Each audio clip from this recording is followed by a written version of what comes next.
Alright, we just removed the recoil on the LT80.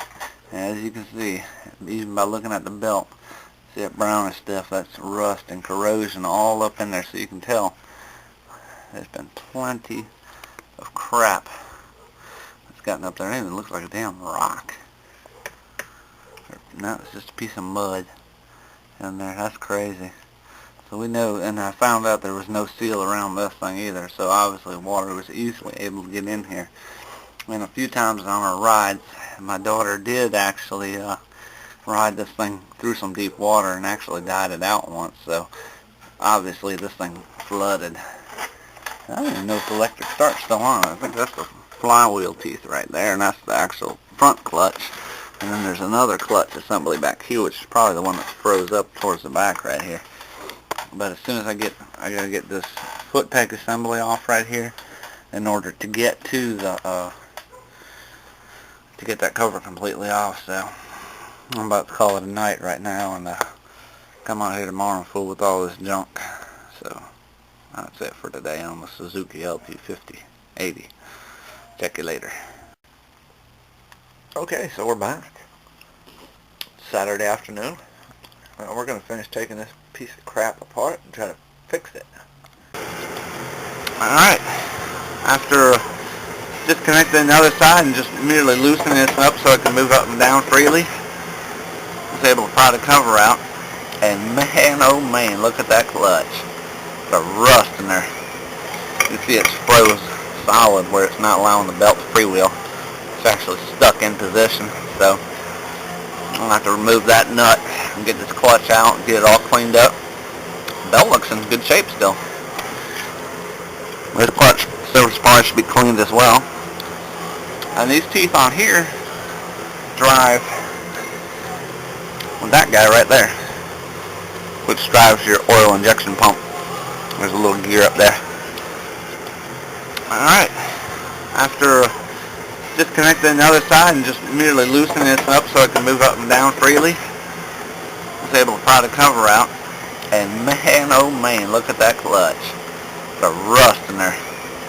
You see it's froze solid where it's not allowing the belt to freewheel. It's actually stuck in position, so I'll have to remove that nut and get this clutch out and get it all cleaned up. The belt looks in good shape still. This clutch surface part should be cleaned as well.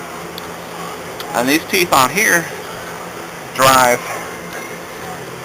with that guy right there, which drives your oil injection pump. There's a little gear up there.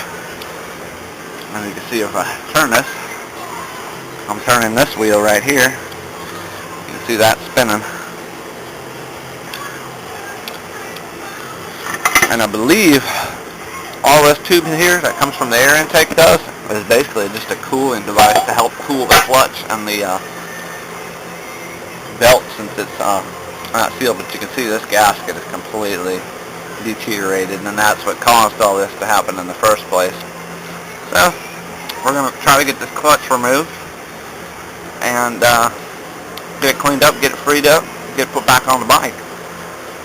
One other thing I discovered, I said I couldn't get spark, and of course I obviously made sure my ignition switch was on and that my kill switch was in the run position, not off. But I did forget a small detail. On these Suzukis, there is a lever that you have to pull up that applies the brake in order to start it. It's a safety switch, so that, you know, if the kid's holding the throttle wide open, they don't take off on them. And then once you push the brake, it releases. So that probably was why I wouldn't get the spark when I tested it a while back. So we'll get the clutch off and see what we can do with it. I'm going to use the impact on this bad boy.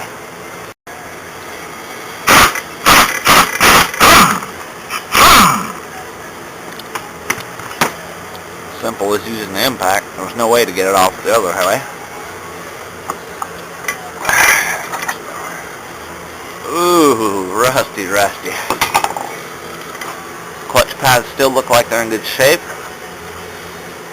So once we get all this released, hopefully it'll come free.